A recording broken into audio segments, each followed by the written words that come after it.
Sino si Tony Meloto?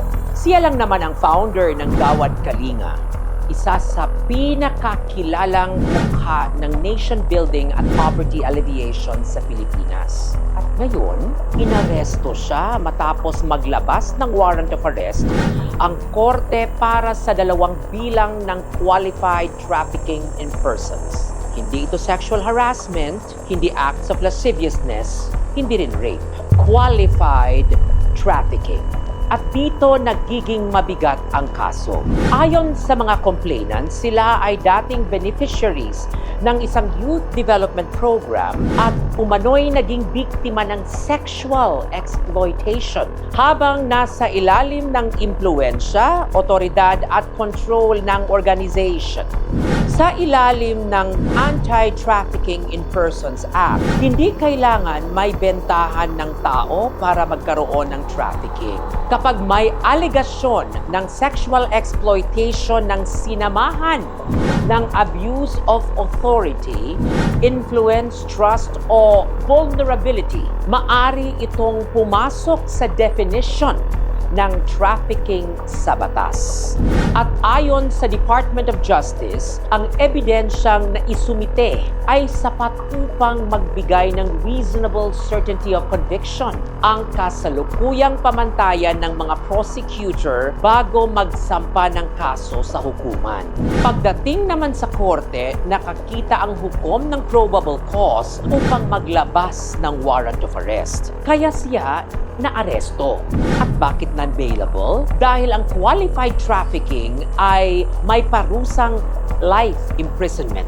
Sa ilalim ng saligang batas, kapag ang krimen ay may kaparusahang reclusion perpetua o life imprisonment, hindi otomatikong may karapatan sa piyansa kung malakas ang ebidensya ng pagkakasala. Pero narito rin ang kabilang panig. Mariing itinanggi ni Tony Meloto ang mga akusasyon.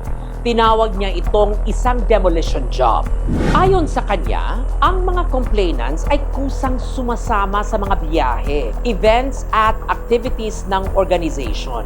Wala umanong trafficking, wala umanong coercion, at wala umanong sexual abuse na naganap. Sa madaling salita, ang posisyon ni Meloto ay simple. Hindi lamang siya inosente, sinasabi niyang gawa-gawa ang buong kaso. At bilang abogado, ito ang bahagi na hindi dapat mawala sa diskusyon. Ang warrant of arrest ay hindi conviction. Ang finding ng Department of Justice ay hindi conviction. Kahit gaano kabigat ang paratang, kahit gaano kalaki ang pangalan ng akusado, kahit gaano karami ang naniniwala sa magkabilang panig, nananatili ang constitutional presumption of innocence. At marahil ito ang isa sa pinakamahirap na kaso para sa publiko.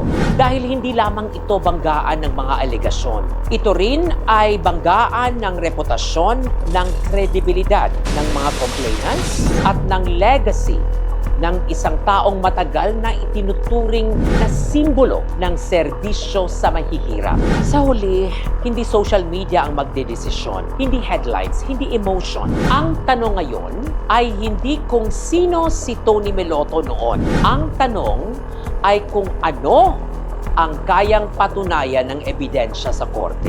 At sa batas, ebidensya pa rin ang huling magsasalita.